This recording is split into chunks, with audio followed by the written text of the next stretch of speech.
révolution islamique en Iran.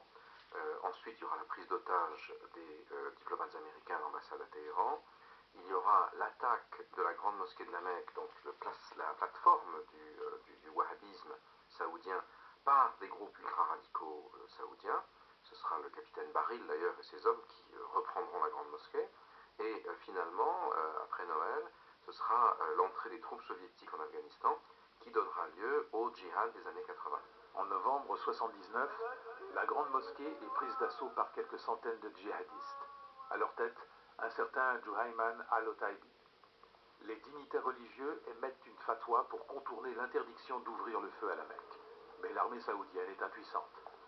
Pour déloger les insurgés de ce haut lieu de l'islam interdit aux non-musulmans, les Saouds font appel à la France, qui envoie 3 gendarmes d'élite. Un groupe terroriste qu'on pourrait estimer dès le début à plusieurs centaines de personnes, mais qui va augmenter après, avait pu rentrer des armes à l'intérieur et ont barricadé les lieux saints, mais en même temps, à l'intérieur du royaume, il y avait eu des actions qui ont été faites à Riyad, il y a eu des attentats explosifs, au nord, à Tobrouk, dans d'autres localités, et ce qui était visé, c'était une insurrection générale et le prise non seulement des lieux saints, mais d'ensemble du pays, de l'Arabie Saoudite. Donc il y a eu des combats de snipers qui ont duré à peu près 15 jours. Et finalement, les rebelles ont été coincés dans les sous-sols. Mais les sous-sols, pour vous donner une idée un peu de ce que c'est un peu le volume de la place de la Concorde, tout en sous-sol. Dans mon plan global, qui a permis la reprise sans détruire les lieux saints et sans faire trop de dégâts, on a gazé tous les sous-sols. Les rebelles dedans, où ils sortaient, où ils décédaient, quoi. Bilan, des milliers de morts, pour la plupart de simples pèlerins. Et les insurgés pris vivants seront exécutés sans procès. Le régime saoudien, durablement affaibli par ce bain de sang à la Mecque, fera des concessions encore plus importantes aux radicaux wahhabites. Il n'y a aucun doute qu'un lien direct existait entre l'idéologie de ce groupe et celle des frères wahhabites.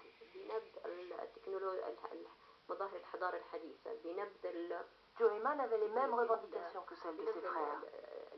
Le rejet de tout ce qui se réfère à la modernité et l'interdiction de toutes sortes de relations avec l'Occident non musulman et mécréant.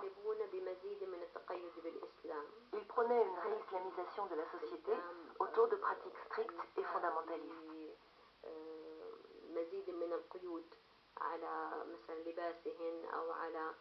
Pour les femmes, il prévoyait encore plus de restrictions sur les vêtements et leur éloignement total de la sphère publique et des médias.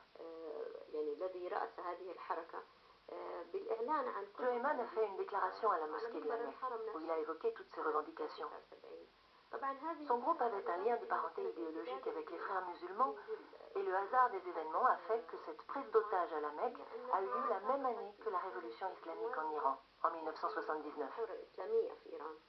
Finalement, qu'est-ce qui distingue les Iraniens des Saoudiens en 1979 du point de vue des Américains, du point de vue des Occidentaux? Je ne parle pas des contestations internes. C'est essentiellement le fait que la République islamique de Téhéran nie la légitimité politique, économique et militaire de la présence américaine au Moyen-Orient, tandis que l'Arabie Saoudite l'accepte. Donc, quelles que soient les violations des droits de l'homme et de la femme d'un côté ou de l'autre, l'Arabie Saoudite devient partenaire privilégié des États-Unis, l'Iran devient ennemi prioritaire des États-Unis, mais le problème, tant pour Riyad que pour Washington, c'est qu'il y a un autre ennemi, c'est l'Union soviétique. L'Union soviétique vient sans doute d'entreprendre l'engagement militaire le plus massif qu'elle ait déployé hors des pays du pacte de Varsovie depuis la fin de la Deuxième Guerre mondiale. Il faut dire que l'Afghanistan est une pièce maîtresse dans le grand dessein d'expansion soviétique vers les mers chaudes. Après avoir mis en place, à la faveur de la révolution du 27 avril 1978, un régime pro-communiste à Kaboul, Moscou croyait avoir les mains libres en Afghanistan. Mais c'était sans compter avec la force de l'islam, dans un pays où 99% de la population est musulmane. De surcroît, un pays entouré de nations islamiques comme l'Iran et le Pakistan. où les maquisards afghans trouvent dans leur lutte contre le gouvernement matérialiste et athée de Kaboul des bases arrières hors du territoire national. Pour les Saoudiens, ce qui est très important, c'est que le djihad en Afghanistan des années 80 va servir à exporter en dehors du royaume tous les ferments de radicalisme, puisque au lieu de faire en sorte que les radicaux saoudiens combattent sur le sol saoudien contre le pouvoir, on va les expédier à l'extérieur. Ils veulent faire le djihad, et bien qu'ils aillent le faire contre les soviétiques en Afghanistan. Des petits jeunes vont avoir l'illusion, quelques milliers, peut-être 15 000 jeunes, vont vérifier, même si dans la réalité leur rôle n'a pas été très important, vont vérifier que leur participation à la lutte armée contre la présence soviétique en Afghanistan va contribuer à faire s'effondrer la seconde puissance mondiale. Donc l'épisode afghan, ça va donner une espèce de crédibilité mythique à l'action armée, à la guérilla. D'autre part, nous savons aujourd'hui que les Moudjahidines d'Afghanistan ont été soutenus par les Américains dans leur lutte contre l'armée soviétique qui occupait leur pays. Cette alliance, au-delà de son aspect géopolitique, traduisait également la distinction que les Moudjahidines faisaient entre l'Union soviétique, athée et communiste d'un côté, et l'Amérique chrétienne de l'autre. Pour les Moudjahidines islamistes, les chrétiens étaient considérés comme un moindre mal par rapport aux communistes mécréants. Leur stratégie se résumait ainsi à l'époque. Les communistes aujourd'hui, les autres plus tard.